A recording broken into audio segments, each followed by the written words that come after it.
प्रिय मित्रों, पुराने समय में, यीशु मसीह के समय में चेले और गुरु का बड़ा महत्व होता था और गुरु उनके संग संग रहता था और चेले भी अपने गुरु के साथ रहते थे, सीखते थे, उनकी शिक्षा को ग्रहण करते थे और फिर बाद में जा कर के वे दूसरों को प्रभु के बारे में बताते थे।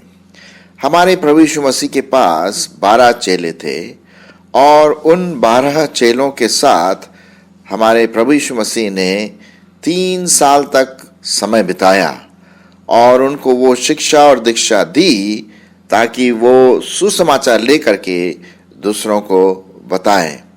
और इसी के संबंध में मेरा जो डिवोशन है वो है डिसाइपलशिप के ऊपर, चेलेपन की बुलाहट, या इंग्लिश में अगर हम कहें the call of a disciple, चेलेपन की बुलाहट। और उसी के बारे में हम द कॉल ऑफ डिसाइपल। और इससे पहले कि मैं आगे बढ़ूं, प्रभु यीशु मसीह के वचन को हम पढ़ेंगे कि उन्होंने क्या कहा चेलेपन के विषय में। आइए मैं पढ़ूंगा आपके लिए मत्ती रचित सुसमाचार और उसका 28 अध्याय और उसका 18 पद से 20 पद तक। मत्ती उसका 28 अध्याय 18 से 20 पद। यीशु ने उनके पास आकर कहा कि स्वर्ग और पृथ्वी का सारा अधिकार मुझे दिया गया है, इसलिए तुम जाकर सब जातियों के लोगों को चेला बनाओ और उन्हें पिता, पुत्र और पवित्र आत्मा के नाम से बपतिस्मा दो और उन्हें सब बातें जो मैंने तुम्हें आज्ञा दी है मानना सिखाओ। और देखो, मैं जगत के अंत तक सदैव तुम्हारे संग हूं। तो प्रभु यीशु मसीह ने ये आज्ञा दी अपने चेलों को और कहा कि तुम जा करके जिस प्रकार से मैंने तुम्हें चेला बनाया, तुम भी जा करके दूसरे लोगों को चेला बनाओ और फिर वो दूसरे लोगों को चेला बनाएंगे और इस प्रकार से ये प्रक्रिया चलती रहेगी। बुलाहट, चेलेपन की बुलाहट, ये बहुत ज़रूरी है कि हम इसके जो मेन मैसेज है उसको हम समझें। जब हम चेले की बात करते हैं, चेलेपन की बात करते हैं, तो जो उसका जो रूट या मूल जो उसका मतलब है, उसका मतलब है कि सीखने वाला। चेलेपन का मतलब है सीखने वाला, अ लर्नर। और इसीलिए वो सीखता रहता है। जो 12 चेले प्रभु यीशु मसीह के साथ थे, वो 3-3.5 साल तक अपने गुरु के साथ अर्थात प्रभु यीशु मसीह के साथ सीखते रहे। वो उनके साथ काम करता रहा। उन्होंने उनको न सिर्फ कहा, सिखाया, लेकिन अपने कार्यों से प्रकट किया, प्रैक्टिकल रूप में, एक मॉडल के रूप में। तो हम देखते हैं कि चेले जो हैं ये उनके साथ रह करके बहुत कुछ सीखा। सो वो सीखने वाले हैं। इसके लिए मैं आपको पढ़ूंगा मत्ती रचित सुसमाचार उसका 11वां अध्याय, मत्ती उसका 11वां अध्याय और 29 पद। यहाँ पर क्या लिखा हुआ है? यीशु मसीह ने कहा 29 अध्याय में, मेरा जुआ अपने ऊपर, मैं 28 से पढ़ूंगा आपके लिए। हे सब परिश्रम करने वालों और बोझ से दबे लोगों, मेरे पास आओ, मैं तुम्हें विश्राम दूंगा। मेरा जुआ अपने ऊपर उठा लो और मुझसे सीखो, क्योंकि मैं नम्र और मन में दीन हूं और तुम अपने मन में विश्राम पाओगे। तो हम देखते हैं कि जो चेले होते हैं वो सीखते हैं और इसीलिए बहुत ज़रूरी है कि कैसे वो बुलाहट या कॉल प्रभु यीशु मसीह देता है। जब प्रभु यीशु मसीह बुलाहट करता है तो वो बताने की कोशिश करता है कि भाई इतना आसान काम नहीं है, चेला बनना आसान काम नहीं है। विश्वासी बनना आसान काम है। क्या है विश्वासी बनना? कि भाई आप प्रभु यीशु मसीह पर विश्वास करिए, अपने पापों से पश्चाताप करिए, बपतिस्मा लीजिए और आगे प्रभु में बढ़िए। तो वो तो हुआ विश्वासी मसीही, जिनके नाम जीवन की पुस्तक में लिखा। लेकिन ये एक स्टेप और आगे है, विश्वासी से एक स्टेप और आगे है, और वो है चेला बनना। ना, चेला बनने के लिए आपको सीखना है और सीखते रहना, और ये इतना आसान नहीं है। वही बात हो गई कि जो लोहा होता है, कच्चा लोहा होता है, उसको स्टील बनाया जाता है। विश्वासी जो होता है, जो अभी प्रभु में आया, उसको चेलापन की बुलाहट होनी है, तभी वो असली में चेला बन सकता है। चेला जो है, जो 4 बातें विशेष करके वो अपने मन में रखता है। पहली बात कॉल ऑफ डिसाइपल में ये है, या चेले की बुलाहट में ये है कि वो प्रभु यीशु मसीह की जो शिक्षा है उसको ग्रहण करता है, उस पर विश्वास करता है।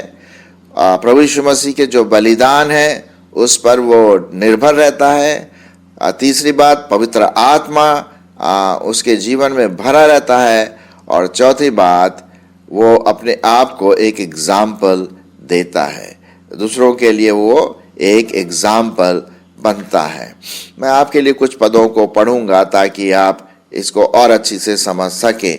मत्ती रचित सुसमाचार, उसका 10वां अध्याय और 24 पद। यहां पर क्या लिखा हुआ है? चेला अपने गुरु से बड़ा नहीं, और न दास अपने स्वामी से। चेले का गुरु के और दास का स्वामी के बराबर होना ही बहुत है। जब उन्होंने घर के स्वामी को शैतान कहा तो उसके घर वालों को क्यों न कहेंगे? इसलिए लिखा हुआ है कि चेला अपने गुरु से बड़ा नहीं है। और लिखा हुआ है कि जब वे तुम्हें एक नगर में सताएंगे तो दूसरे नगर में चले जाना। इतना आसान नहीं है प्रभु का चेला बनना। लूका रचित सुसमाचार और उसका 14 अध्याय, लूका रचित सुसमाचार उसका 14 अध्याय 26 और 27 में क्या लिखा हुआ है? यदि कोई मेरे पास आना चाहे और अपने पिता और माता और पत्नी और लड़के बालों और भाइयों और बहनों अर्थात अपने प्राण को भी अप्रिय न जाने, तो वह मेरा चेला नहीं हो सकता है। और जो कोई अपना क्रूस न उठाए और मेरे पीछे न हो ले, वह मेरा चेला नहीं हो सकता। ये इतना आसान नहीं है। एंड सो ये जो कॉल ऑफ डिसाइपलशिप, चेलेपन की जो बुलाहट है, वो डिफिकल्ट है, लेकिन इससे हम बहुत स्ट्रांग, मजबूत प्रभु यीशु मसीह के वॉरियर बनते हैं, प्रभु यीशु मसीह को फॉलो करते हैं, है ना। तो हम देखते हैं कि हमें हो सकता है अगर मेरे पिता माता, सगी बहन, सगे भाई बहन, दोस्त यार सब मेरे विरोध में हो, कोई बात नहीं, मुझे क्रूस उठा करके यीशु के पीछे चलना। यदि तुम क्रूस उठाकर मेरे पीछे नहीं आ सकते, तो चेलेपन की जो बुलाहट है उसको आप और हम पूरा नहीं कर सकते। एक और पद आपके लिए मैं पढ़ना मांगूंगा, यूहन्ना रचित सुसमाचार उसका 6वां अध्याय और 69 पद। 6वां अध्याय और 69 पद। और यहाँ पर लिखा हुआ है 68 से मैं पढ़ूंगा। शमौन पतरस ने उसको उत्तर दिया कि हे प्रभु, हम किसके पास जाएं? अनंत जीवन की बातें तो तेरे ही पास है, और हमने विश्वास किया और जान गए कि कि परमेश्वर का पवित्र जन तू ही है। यीशु ने उन्हें उत्तर दिया, क्या मैंने तुम 12 को नहीं चुन लिया? तो भी तुम में से एक व्यक्ति शैतान है। अच्छा, ये शैतान कौन था? ये यहूदा इस्करियोती था, जो 12 चेलों में आ गया था, और लेकिन वो प्रभु को बिल्कुल नहीं मानता था। मन से तो नहीं मानता था, ऊपरी दिखावट जरूर वो उसने चेलेपन की। आपके लिए और मेरे लिए एक बड़ा चुनौती वाली बात है कि कहीं हम परमेश्वर को धोखा ना दें, कहीं हम दूसरे लोगों को धोखा ना दें।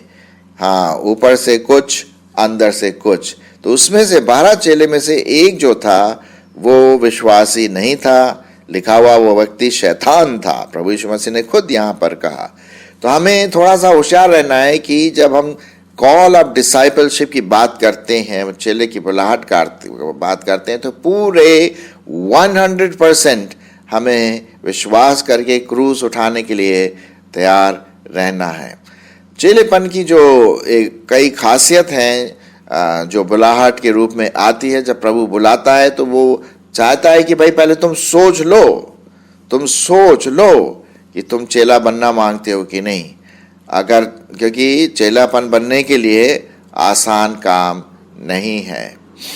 पहली बात हम देखते हैं कि चेले को अपने माइंड को कंट्रोल में लाना है, अपने दिमाग को, अपने मस्तिष्क को पवित्र आत्मा के नियंत्रण में लाना है। रोमियो उसका 9वां अध्याय में आपके लिए पढ़ूंगा। रोमियो उसका 9वां अध्याय और 26 और 27। और ऐसा होगा कि जिस जगह में उनसे यह कहा गया था कि तुम मेरी प्रजा नहीं हो, उसी जगह वे जीवते परमेश्वर के संतान कहलाएंगे। और यशाया इस्राएल के विषय में पुकार कर कहता है कि चाहे इस्राएल के संतानों की गिनती समुद्र के बालों के बराबर हो, तो भी उनमें से थोड़े ही बचेंगे। इसलिए होशियार रहना है कि हम सचमुच में परमेश्वर की संतान कहलाए जाएं। रोमियो उसका 12वां अध्याय और 1 और 2 पद में क्या लिखा हुआ है, मैं आपके लिए पढ़ूंगा। रोमियो उसका 12वां अध्याय और उसका 1 और 2 पद लिखा हुआ। इसलिए भाइयों, मैं तुमसे परमेश्वर की दया स्मरण दिलाकर विनती करता हूँ कि अपने शरीरों को चेला बनने के लिए हमें अपने शरीरों को जीवित, पवित्र और परमेश्वर को भावता हुआ बलिदान करके चढ़ाओ। यही तुम्हारी आत्मिक सेवा है। और इस संसार के समान न बनो, परंतु तुम्हारे बुद्धि के नए हो जाने से तुम्हारा चाल चलन भी बदलता जाए, जिससे तुम परमेश्वर की भली और भावती और सिद्ध इच्छा अनुभव से मालूम कर सको। सो हम देखते हैं कि परमेश्वर जो है वो चाहता है कि हम अपने दिमाग को संसार के समान नहीं, पवित्र आत्मा के कंट्रोल के द्वारा हम उसको बना सके। ये कॉल ऑफ डिसाइपल है। अगर आप डिसाइपल नहीं बनना चाहते हैं तो तब बातें अलग है, लेकिन आप बनना चाहते तो इसको आप जरा ध्यान से सुनिए। चेलेपन की बुलाहट। दूसरी बात हम देखते हैं कि जो चेलापन है वो जितनी भी दुनिया की संसार की चीज़ें हैं वो बिल्कुल अलग करता है। उसको संसार से, संसार की चीज़ों से मतलब नहीं है। संसार में तो है, लेकिन संसार का, इस दुनिया का नहीं कहलाता। वो कहीं और दूसरी जगह का सिटीजन है। 1 यूहन्ना 2 अध्याय, 1 यूहन्ना उसका 2 अध्याय और उसका 16 और 17 पद मैं आपके लिए पढ़ूंगा। 16 और 17 पद। क्योंकि जो कुछ संसार में है, अर्थात शरीर की अभिलाषा, आंखों की अभिलाषा और जीविका का घमंड, वह पिता की ओर से नहीं परंतु संसार ही की ओर से है। और इस संसार और उसकी अभिलाषाएं दोनों मिटते जाते हैं, पर जो परमेश्वर की इच्छा पर चलता है वह सर्वदा बना रहेगा। जो परमेश्वर की इच्छा पर चलता है सर्वदा बना रहेगा। तो इसका कहने का मतलब यह है कि जो चेला है वो दुनिया की जो आकांक्षाएं हैं, डिजायर्स है, प्रलोभन है, अभिलाषाएं हैं, आंखों की अभिलाषा, शरीर की अभिलाषा, जीविका, घमंड, ये सब उसको रेनाउंस करना है, उसको दूर निकालना है। और अगर ऐसा नहीं करता तो वो चेला नहीं बन सकता। मेरे दोस्तों, बहुत जरूरी है फिर एक चेला जो होता है, एक और बात हम देखेंगे, वो ये है कि वो एक योद्धा है। चेले की बुलाहट की जब हम बात करते हैं तो इतना आसान नहीं, वो ये एक योद्धा है, लड़ाई करने वाला। कौन सा लड़ाई करने वाला? शारीरिक नहीं, आत्मिक, शैतान के विरोध में होना है उसको। हम पढ़ेंगे 1 तिमोथी 6वां अध्याय और उसका 12वां पद। 1 तिमोथी उसका 6वां अध्याय और 12 पद। क्या लिखा हुआ वहां पर? लिखा हुआ है, विश्वास की अच्छी कुश्ती लड़, विश्वास की अच्छी कुश्ती लड़ और उस अनंत जीवन को धर ले जिसके लिए तू बुलाया गया है, जिसके लिए तू कॉल किया गया है और बहुत गवाहों के सामने अच्छा अंगीकार किया था। सो विश्वास की अच्छी कुश्ती आपको और मुझको लड़ना है और इसलिए हम तैयार रहना है। और इसके लिए हर प्रकार से आत्मिक जो आर्मर है, आत्मिक जो सामग्री है युद्ध की, उसको हमें लेना है। मेल के सुसमाचार, जैसे बाइबल लिखा हुआ है, आत्मा की तलवार जो परमेश्वर का वचन है, और उद्धार का टोप है ना, विश्वास की ढाल। साहब, ये है चेलापन की बुलाहट। तैयार हैं आप या आप सोच रहे हैं कुछ और? ये तो भैया परमेश्वर का वचन है। और फिर हम देखते हैं 2 तिमोथी उसका 4 और 7 में क्या लिखा हुआ है। 2 तिमोथी 4 और उसका 7वां पद में क्या लिखा हुआ है, मैं आपके लिए पढ़ूंगा। पौलुस जो था एक सचमुच में प्रभु यीशु मसीह का चेला था और उसने क्या लिखा? मैं अच्छी कुश्ती लड़ चुका हूं, मैंने अपनी दौड़ पूरी कर ली है, मैंने विश्वास की रखवाली की। ये है चेलापन।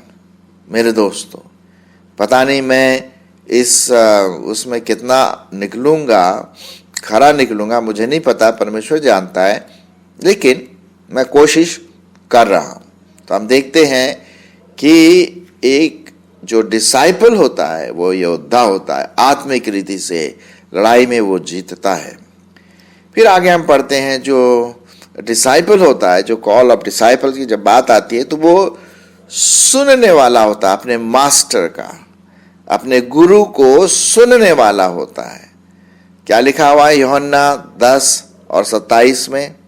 यूहन्ना उसका 10वां अध्याय और 27 पद। यहां पर इस प्रकार से लिखा हुआ है, मेरी भेड़ें मेरा शब्द सुनती है और मैं उन्हें जानता हूं और वे मेरे पीछे पीछे चलती हैं और मैं उन्हें अनंत जीवन देता हूं और वे कभी नाश न होंगी और कोई उन्हें मेरे हाथ से छीन न लेगा। तो मेरे दोस्तों, अगर आप और मैं परमेश्वर की बुलाहट में देखते हैं कि वो हमें चेलापन के लिए बुला रहा है, तो हमें लिसनर होना है, अपने मास्टर का, अपने गुरु का, अपने बॉस का, प्रभु यीशु मसीह का की आवाज को सुनने वाला होना है और तभी हम चेले बन सकते हैं। मुझे नहीं पता आप में कितने लोग अपने घर में कुत्ता पालते हैं, लेकिन कुत्ता जो है अपने मालिक की आवाज को अच्छी तरह जानता है और अगर कोई दूसरा आवाज आया तो एकदम से भौंकेगा, क्योंकि भाई ये वो आवाज तो नहीं जो मेरे मास्टर की, ये तो कोई दूसरी आवाज है, इसीलिए वो भौंकेगा, है ना। अगर अजनबी व्यक्ति आता, आपने देखा होगा, और फिर वो बोलते भाई साहब अपने कुत्ते को संभालिए, कहीं काट तो नहीं लेगा, तो उसका ओनर बोलता नहीं नहीं नहीं नहीं। अब जब वो नहीं बोलता है, जब वो अपनी आवाज निकालता है, तो कुत्ता फिर अपने कान हिलाने लगता है, पूंछ हिलाने लगता है, इसका मतलब ठीक है। क्यों? क्योंकि वो अपने मास्टर का, अपने स्वामी की आवाज को पहचानता है। क्या आप परमेश्वर प्रभु यीशु मसीह की आवाज को सुनते हैं, उसको समझते हैं? ये बहुत जरूरी है। अगर आप और हम प्रभु यीशु मसीह में नहीं बने रहेंगे तो डिसाइपलशिप बनने का सवाल ही नहीं है। यूहन्ना उसका 15वां अध्याय में भी हम यही पढ़ते हैं। यूहन्ना उसका 15 अध्याय और 4 पद में क्या लिखा है? मैं दाखलता हूं, तुम डालियां हो, जो मुझ में बना रहता है और मैं उसमें, वह बहुत फल फलता है, क्योंकि मुझसे अलग होकर के तुम कुछ भी नहीं कर सकते। तो हम देखते हैं जो कॉल ऑफ डिसाइपल है, चेलेपन की बुलाहट ये है कि हम सुनने वाले बने, तभी हम उसकी बुलाहट को समझेंगे। अगर हम प्रभु यीशु मसीह की आवाज को नहीं सुनेंगे तो कैसे होगा? अच्छा, प्रभु यीशु मसीह की आवाज को हम कैसे सुनेंगे साहब? जब हम उसके वचन को पढ़ेंगे। जी हाँ, जब हम उसके वचन को पढ़ेंगे, बाइबल को पढ़ेंगे, न सिर्फ पढ़ना है, उस पर मनन करना है, तब परमेश्वर अपने वचन के द्वारा हमसे बात करता है। परमेश्वर हमारे आत्मा में बात करता है, पवित्र आत्मा के द्वारा। जी हाँ, अगर हम पवित्र आत्मा के चलाए चलते हैं तो पवित्र आत्मा हमसे बात करता है। ये है सुनना प्रभु यीशु मसीह की आवाज को। जैसे कुत्ता अपने स्वामी की आवाज को सुन करके खुश होता है, पूंछ हिलाता है, कान ऊपर नीचे करता, उसी प्रकार हम भी एक विश्वास योग्य चेले बन करके प्रभु की आवाज को सुने। फिर आगे हम देखें कि जो डिसाइपल होता है वो एक अच्छा भंडारी होता है, भंडारीपन होता है। 1 कुरिन्थियों 4:1 और 2, 1 कुरिन्थियों 4 और उसका 1 और 2 पद मैं आपके लिए पढ़ूंगा। सुनिए, मनुष्य हमें मसीह के सेवक और मसीह के भेदों के भंडारी समझे। फिर यहां भंडारी में यह बात देखी जाती है कि वो विश्वास योग्य निकले। चेले की बुलाहट में हम देखते हैं कि आप और मुझको विश्वास योग्य होना है, हर बात में, एक बात में नहीं, हर बात में, काम में, मिनिस्ट्री में, विचारों में हमें विश्वास योग्य होना है। और फिर हम देखते हैं जो चेलेपन की बुलाहट है वो एक अच्छा काम करने वाला, अच्छा लेबरर होना चाहिए। ऐसे नहीं 3rd क्लास गवर्नमेंट वाला जॉब के जैसे करते हैं। आपको पता है अच्छी तरह से, लोग ऑफिस में जाते हैं, कोने में वहां थूकते हैं, पान खा करके पूरा लाल करते हैं, आराम से बैठते हैं, और आप जाएंगे कुछ काम के लिए तो बोले आते हैं, अभी देखते हैं, अच्छा आना, कल आना मतलब वो काम करने लायक नहीं है, और फालतू का फिर वो उल्टे सीधे काम में फंस जाते। सब नहीं ऐसे होते, लेकिन कभी कभी ऐसे व्यक्ति मिल जाते। कुछ बहुत अच्छे गवर्नमेंट अच्छे काम करने वाले अच्छे मिलते हैं, लेकिन कभी कभी ये तकलीफ आती। लेकिन आपको और मुझको जो प्रभु यीशु मसीह के चेले कहलाना मांगते हैं और उसकी बुलाहट को सुनना मांगते हैं, आपको और मुझको एक अच्छा काम करने वाला, अपने हाथों से उसको काम करने वाला होना चाहिए। सबोपदेशक और उसका 9वां अध्याय मैं आपके लिए पढ़ूंगा। सबोपदेशक उसका 9वां अध्याय और 10 पद में क्या लिखा हुआ है? सुनिए, 10 पद में लिखा हुआ है, जो काम तुझे मिले, सुनिए मेरे दोस्तों, और मैं भी अपने आप से बोल रहा हूं, जो काम तुझे मिले उसे अपनी शक्ति भर करना, क्योंकि अधोलोक में जहां तू जाने को वाला है न काम, न युक्ति, न ज्ञान, न बुद्धि है। मेरे दोस्तों, आज हमने देखा कि चेलेपन की बुलाहट, पहला भाग है ना। हमने देखा कि चेला जो है वो सीखने वाला होता है, उसका दिमाग अपने पवित्र आत्मा के कंट्रोल में होता है, परमेश्वर के वचन को पहले स्थान देता है। जितने दुनिया की चीज़ें हैं, हमने देखा कि चेला जो है वो सीखने वाला होता है, उसका दिमाग अपने पवित्र आत्मा के कंट्रोल में होता है, परमेश्वर के वचन को पहले स्थान देता है। जितने दुनिया की चीज़ें हैं उसका वो रिनाउंस करता है, उसको अलग फेंकता है, अभिलाषाओं को। वो एक योद्धा है, वो एक अपने मास्टर को, अपने स्वामी का सुनने वाला है, प्रभु यीशु मसीह की आवाज़ को सुनने वाला है, एक अच्छा भंडारी होता है, एक अच्छा काम करने वाला होता है। क्या आप तैयार हैं प्रभु यीशु मसीह की बुलाहट को सुनने के लिए? वो कहता है, जाओ, पूरी दुनिया में जाओ और उन्हें पहले सबको सुसमाचार सुनाओ और उन्हें क्या बनाओ? चेला बनाओ। आपके लिए और मेरे पास ये जिम्मेदारी है कि पहले हम खुद चेले बने और फिर दूसरों को चेला बनाएं। परमेश्वर आपको बुलाता है। आमीन।